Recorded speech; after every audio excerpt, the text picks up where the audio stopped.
So this is just a quick proof of concept for a call-based bone meal restocking. You can have any number of farms hooked up to it um, in arbitrary locations. They come over, um, stack up all the request carts in a queue. They then yeet the empty boxes into the storage for whatever moss farm you have. So you get your empty boxes back. We then load it with up to 26 shulkers full of bone meal and then send it on its way.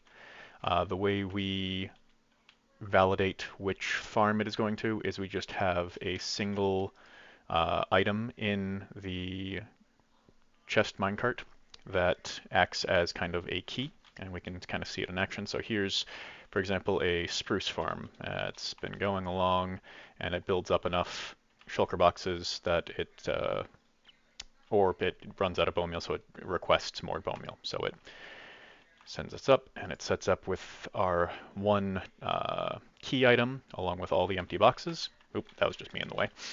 And then it goes, queues up, and then this can handle any number of requests.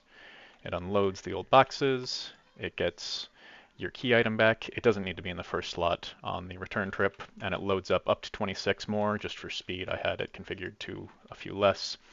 And then it goes and it unloads your full shulker boxes back at your farm. You can do that with an arbitrary number of farms. So there's another one going, and we'll do this one at the same time. Why not? So that one's filling up, is going off to be unloaded. At the same time, this one's coming up.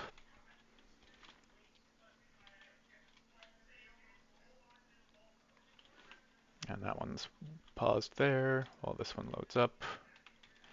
And this should go back to jungle, which is the second one, and it does.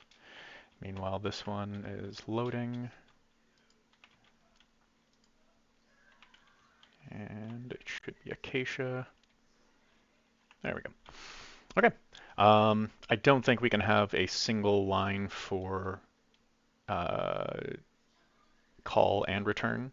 I think they would have to be split into separate lines for going there and back, but other than that, this is pretty good. The wiring's really ugly right now, but just a quick proof of concept.